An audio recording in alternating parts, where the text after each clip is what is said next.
প্রিয় খামারি ভাইরা, আমরা আজকে আলোচনা করব যে নতুন খামারিরা কেন ফার্ম করে সাকসেস হতে পারছে না। তো বিজ্ঞানসম্মত উপায়ে ফার্ম করার পরেও ফার্মে লস হয়ে যাচ্ছে। 10-12টা ফার্ম ভিজিট করে আসার পর সেখান থেকে ছাগলের ঘর দেখে আসা, বিভিন্ন রকম ঘাসের কাটিং সংগ্রহ করে সেগুলো লাগানো, বিভিন্ন রকম ছাগলকে ঘাস খাওয়ানোর ব্যবস্থা করার পরেও ছাগল ফার্ম করে কিন্তু সফলতা পাচ্ছেন না বিভিন্ন প্রান্তিক ছোট খামারিরা।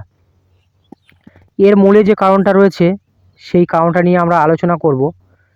তো ইউটিউব থেকে বা 10-12টা ফার্ম ঘুরে এসে যে তথ্যগুলো আমরা পেয়ে থাকি সেই অনুযায়ী সব কিছু করার পরেও যে জায়গাটা একটু কমই থেকে যায় সেটা হলো ছাগল কেনা। যখন ফার্ম ভিজিট করতে যাওয়া হয় তখন ফার্মে গিয়ে ছাগলের দাম জিজ্ঞেস করলে ফার্মার কিন্তু ছাগলের দাম তুলনামূলক অনেকটা বেশি বলে, যেটা হাটে বাজারে বা কোনো ট্রেডারের কাছের থেকেও কিন্তু একটু বেশি বলে। তার বিশেষ কারণও রয়েছে, কারণ একজন ফার্মার তার পুরো যে খরচা সেটা কিন্তু ওই ছাগলের উপর থেকেই কিন্তু ওঠাবে। আপনি যখন ফার্ম করবেন তখনও কিন্তু আপনিও এটা করবেন, কারণ হচ্ছে স্টল ফিডিংয়ে ছাগলের একটা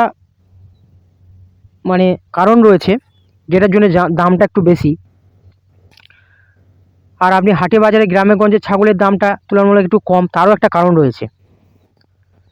তো আমরা একটু আলোচনা করব। তো বিষয় হচ্ছে, দেখুন, যখন আপনি ফার্ম করবেন সব কিছু ঠিকঠাক করলেন, কিন্তু ছাগলটা আপনি হয়তো কোনো হাটে বাজার থেকে বা কোনো ট্রেডারের কাছ থেকে বা গ্রামে গঞ্জে থেকে কিনে আনলেন। তো তখন যেটা হয় সেটা হচ্ছে ওই ছাগলগুলো কিন্তু আপনার এসেই কিন্তু ফার্মে ভালো পারফরমেন্স করতে পারবে না, কারণ ওই ছাগলগুলো যখন কোনো বদ্ধ জায়গার মধ্যে কিন্তু পালিত হয়নি, অর্থাৎ স্টল ফিডিংয়ে অভ্যস্ত নয়। কেউ মানে না মানুক, কিন্তু স্টল ফিডিংয়ে অভ্যস্ত ছাগল ছাড়া ভালো রেজাল্ট আপনি ফার্মে পাবেন না। আর ওই ছাগলগুলো যখন আপনি স্টল ফিডিংয়ে আনবেন তখন আনার জন্য আপনাকে 1 বছর সময় লাগবে। কিন্তু আপনি যখন হাটে বাজার থেকে বা গ্রামে গঞ্জ থেকে বা কোনো ট্রেডারের কাছ থেকে ছাগল কিনে আনবেন দিয়ে ফার্মে রাখবেন, তখন আপনাকে এটা অ্যাকচুয়ালি চিন্তাভাবনা করে নিতে হবে যে আপনাকে এদের পেছনে 1 বছর সময় বেকার দিতে হবে।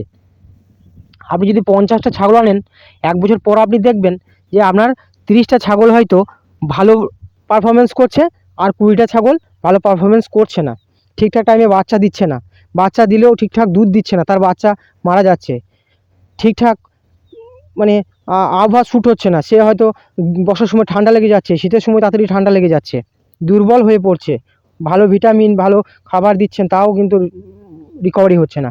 কিন্তু দেখবেন সেই জায়গায় দাঁড়িয়ে দেখবেন একটা অন্য ছাগল দেখবেন ওই খাবারেই ওই সব কিছু ব্যবস্থাপনার মধ্যেই কিন্তু সে দেখবেন ভালো হয়ে রয়েছে, হৃষ্টপুষ্ট বাচ্চা দিচ্ছে ভালো। দেখে নেবেন আপনি, প্রত্যেক যারা ফার্ম করেছেন অলরেডি তারা দেখবেন, যারা ফার্ম করেছে তাদের কাছে গিয়েও আপনি দেখতে পাবেন। তো এটা স্বাভাবিক, কিন্তু এটা অস্বাভাবিক কিছু নয়।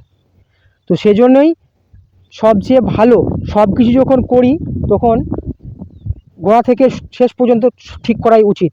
কারণ আপনি যখন ফার্ম করবেন সায়েন্টিফিক্যালি সব কিছু করছেন, তখন ছাগলটা কেনার সময় কিন্তু আপনি একজন ট্রেডার বা হাটে বা গ্রামে গঞ্জ থেকে কিনে নিচ্ছেন, তাহলে সেই ছাগলের পেছনে তো আপনাকে 1 বছর সময় দিতেই হবে। আপনি ফার্ম থেকে ছাগল না নিলে এই অবস্থা কিন্তু হবে। আর ফার্মের ছাগল সে যেমনই হবে হোক, সে কিন্তু সেই ক্লাইমেটের মধ্যে ওই অবস্থায় রয়েছে।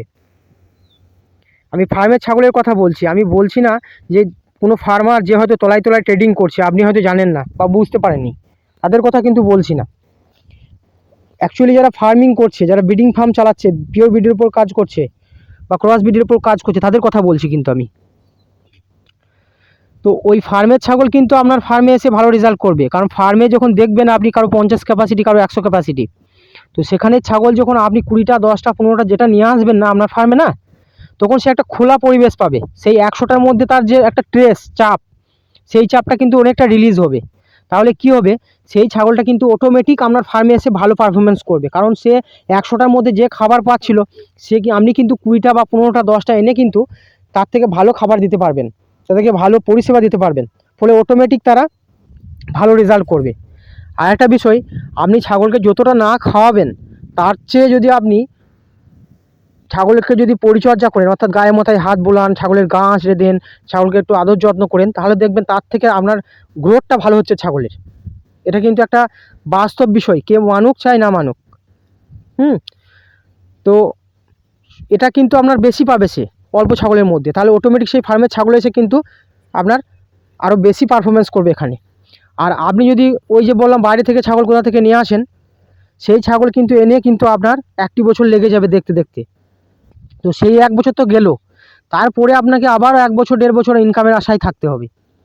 তো বুঝতেই পারছেন বন্ধুরা, আর নতুন খামার করে 6 মাসের পর বন্ধ করে দিচ্ছে। তো এই জন্যেই অনেক সমস্যা হচ্ছে। আর যেটা মূল বিষয়, আপনি যখন একজন ফার্মার অর্থাৎ ফার্ম করবেন, আপনি ফার্মের দিকে এগোচ্ছেন, তখন আপনার এটাও মেন্টালিটি চিন্তা করা দরকার, আপনিও 2 দিন পর কিন্তু ফার্মার হয়ে যাবেন। তখন কিন্তু নতুন যে খামার করবে সেও কিন্তু আপনার কাছে ছাগল কিনতে আসবে না, সেও কিন্তু ট্রেডারের কাছে ছাগল কিনতে যাবে। তাহলে আপনি নতুন ফার্মার হয়ে যদি একজন ফার্মারের কাছে একটু হয়তো বেশি টাকা দিয়ে ছাগল কিন্তু কিনতে পারছেন না, তাহলে আপনি ভাবুন, আপনি যখন ফার্মার হয়ে যাবেন তখন আপনার কাছে কে আসবে? এটা হচ্ছে বিষয়। আর যেটা হচ্ছে যে ওই সমস্ত ছাগল নিয়ে আপনি ট্রেডারের কাছ থেকে কিনছেন, ওই ছাগলটা তো আপনাকে এমনিতে ফ্রিতে দেবে না, সে হাটে বাজার থেকে বা গ্রামেগঞ্জ থেকে নিয়ে কিন্তু নিজের কাছে রাখবে, রেখে একটু লাভ করে আপনাকে দেবে। তাহলে আপনি কেন তার কাছে কিনতে যাবেন সেই ছাগলটা? আপনি তো হাটে বাজারে গ্রামে থেকেও তো কিনতে পারবেন। সে তো আপনাকে ছাগলটা যতটা ম্যাক্সিমাম পারা যায় আপনার কাছ থেকে লাভটা উঠিয়ে নেবে। কারণ হচ্ছে সে আপনার ছাগলটাকে যখন কিনতে যাবেন তখন খাইয়ে দাইয়ে আপনি অ্যাডভান্স করে দেবেন টাকা, খাইয়ে দাইয়ে ভালো করে পেট ফুলিয়ে, নানা খাবার খাইয়ে, জল খাইয়ে, পেট ফুলিয়ে দিয়ে কিন্তু আপনার ছাগলটাকে আপনাকে ওজন করে দিয়ে দেবে। ছাগল ঠান্ডা লাগলো না, সর্দি লাগলো না, পায়খানা করলো, সেটা কিন্তু সে আর দেখবে না। ছাগল একবার বিক্রি হয়ে গেলে কিন্তু আর রিটার্ন হয় না। তো এটা হচ্ছে বিষয়। তো তখন কিন্তু সেই ছাগল এনে আপনি তো নিজেই ভুগবেন, সে তো আর ভুগবে না। আর একটা বিষয়, আপনি যখন কোনো ট্রেডারের কাছ থেকে ছাগল কিনতে যাবেন, আমি ট্রেডারদের বদনাম করছি না, তো যখন কিনতে যাবেন তখন কিন্তু সেখানে মুষ্টিমেয় কয়েকটা ছাগল থাকবে, 20, 30, 40, 50 নাহলে 100, তার বেশি কিন্তু থাকবে না। সে কিন্তু ছাগলগুলোকে ভালো খাইয়ে দাইয়ে রাখবে, তারপরে বিক্রি করে দেবে। তো এই 100 ছাগলের মধ্যে আপনি চুজ করবেন আপনার 20টা বা 10টা বা 15টা বা 50টা ছাগল চুজ করবেন, কিন্তু তার থেকে কম দামে পাবেন হাটে গেলে। সেখানে কিন্তু একটা ছোটোখাটো হাটেও 1000, 1500 ছাগল থাকে, বড় হাটে হয়তো 10,000, 15,000, 20,000 ছাগল থাকে। আপনি নিজের পছন্দ মতো একদম দাম দর করে সেখান থেকে কিনে আনতে পারবেন সুস্থ সবল ছাগল। তাহলে সেই 1000, 1500-এর মধ্যে চয়েস আর 100টার মধ্যে চয়েস, কোনটা বেটার হবে আপনি বুঝুন। এবং দামটাও কিন্তু কম তুলনামূলক।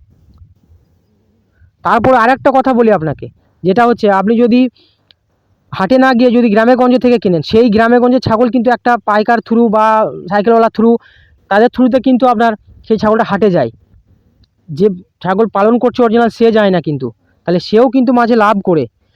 তো আপনি যদি গ্রামে যান তাহলে আপনি যদি তাদের রেটেও যদি কিনে নেন ছাগলটাকে একটু বেশি দিয়েও, তাহলেও কিন্তু আপনার লাভ।